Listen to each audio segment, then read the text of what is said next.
Now, ladies and gentlemen, on the line right now, we have a lady who is out here doing the good work, man, causing good trouble in the spirit of many people that preceded her. She is campaigning to let y'all know that there's a lot of important things on the line today. One time for Miss Stacey Abrams. Yeah. In layman's terms, Miss Abrams, what is on the line today, not just for Georgia, but for the entire country?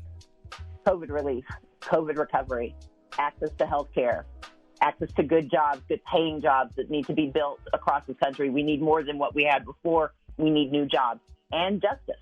If you care about the murders of George Floyd, Ahmaud Arbery, Rayshard Brooks, Breonna Taylor, the only way we get legislation that actually holds people accountable is if there is a Raphael Warnock and a John Ossoff casting those two votes so that Kamala Harris casts the deciding vote and President-elect Joe Biden can actually make these laws a reality. Stacey Abrams, this is Angie Anch here. First and foremost, I want to congratulate you and just say thank you for all the work that you've done in terms of over the last few years, getting so many people registered to vote in the state of Georgia and bringing more awareness to voter suppression. And again, all eyes are on Georgia with this Senate runoff. And with that said, have you noticed any politics being played during this particular runoff? And how should people respond if they are experiencing voter suppression? Because a lot of times we don't even realize like some forms of voter suppression that are right in our face. Absolutely. Well, first, thank you. Voter suppression happens when someone either tries to prevent you from voting or discourage you from voting. So if you're trying to get in line and they tell you, oh, you can come back after 7 p.m., they're lying. If you're in line at 7 p.m. and they tell you it's too late, as long as you are in line by 7 p.m., you have the right to vote. We know, especially in areas outside of Atlanta, there are some threats of voter intimidation. No one has the right to stop you from voting. No one has the right to stop you from casting your ballot. If you have any questions, call 866-OUR-VOTE, 866-OUR-VOTE. They will help you. Go to peachvote.com for more information about where you need to go and vote. And if there are any concerns, make sure that you ask for a provisional ballot. If they tell you they can't find you, that you already voted, if you can't get it resolved, do not leave the polling place without calling that number and without casting a provisional ballot. Okay, now for those who are just joining us, we're talking to Stacey Abrams. And, you know, a lot of times as citizens, we feel powerless because we see things that are definitely wrong and we wonder what we can do about it. You know, like, you talk about gerrymandering, people changing the districts and moving things around, just so it, suits a particular party. Even when you were running against Brian Kemp, I found it odd that the man you were running against was also working for the company that was in charge of counting the votes. What can we do as people to stop these things so they don't continue to happen? Well, one thing we can do is pass the John Lewis Voting Rights Advancement Act. But to get that done, we've got to get rid of David Perdue and Kelly Loeffler, who do not care for voters. David Perdue hasn't held a town hall meeting in 6 years, and Kelly Loeffler has spent her entire year in office making money for herself and accusing Black Lives Matter of being akin to a terrorist organization. These are two people who do not have our best interest at heart. John Ossoff and Raphael Warnock are not just people I support, they're people I know. And if we want the permanent changes we need, if we want the $2,000 checks that we deserve, if we want COVID relief that actually gets us through the winter, the only way this happens is if we move them out, let them leave with Donald Trump, and put in place the final pieces to make certain that we have access to jobs, to justice, and to health care. Voting isn't magic. It isn't. But this is as close to magic voting as you're ever going to get.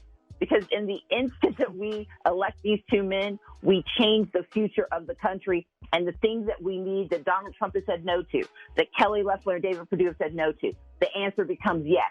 And that's how things get better.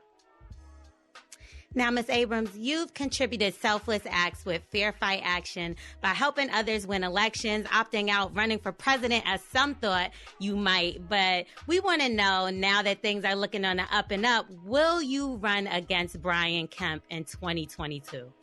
My only focus right now is on January 5th at 7 p.m., making sure we've gotten every Georgian into line, that every person who wants to be heard can be heard, and that we really understand the stakes in this election. I know people say the most important election every time.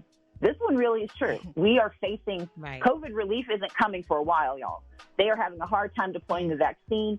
And while we wait, 400,000 Georgians have lost their jobs. 3.9 million Georgians have either lost their jobs or had their hours reduced. 161,000 Georgians face eviction in a month if we don't have a new stimulus package that says that they get to stay inside their houses. And by the way, you need to vote for Daniel Blackman at the bottom of the ballot, because under the current Public Service Commission, all Republicans, we have not seen any relief for those who are going to be paying these high electricity bills heading into the winter. This election is what matters to me. This is the focus I have. I'll think about everything else tomorrow, but for right now, I need everyone's focus to be on making sure today is election day and that we show up and show out and show America that Georgia is here to stay. We got Stacey Abrams on the line on the Morning Hustle Show. Now, Stacey, speaking of the pandemic, yes, there's the federal level, but there's also the way the states have been handling this pandemic. And in regards to Georgia, from what I've seen on social media, Georgia's been wide open. People are partying with no mask on. People are actually going to Georgia because it's open and their states are not. If you were the governor right now, would you shut down Georgia? And how do you feel about just the way Georgia has handled the pandemic in general? Brian Kemp has been a disaster. He is a failure. Georgia is fourth the size of California. There are 11 million of us. There are 39 million of them. They have 2 million infections. We have 667,000 infections. That is it's about 30% of what they've got, but we're not that big.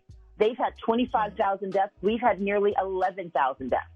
We are doing so poorly that we already have 2 regions of our state where the hospitals are over capacity. They've got beds in the hallways. And we are one of the few states where we lost hospitals during a pandemic. All of this is because Brian Kemp is incompetent. He is mean. He refused to expand Medicaid to cover 500,000 Georgians, instead spending more money to cover fewer people. He has been woefully inadequate, and he has blocked the ability of mayors like the mayor of Savannah and others who've tried their best to protect their people. He is not good at this, and you should go the way of Kelly Loeffler, David Perdue, and that's a conversation for another day. But what I can say is that if we want better support here in Georgia, we're going to have to look to D.C. for help.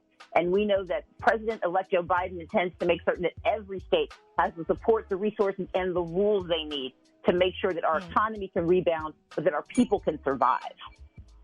Ladies and gentlemen, that is Stacey Abrams right there. Please write this number down if you need it.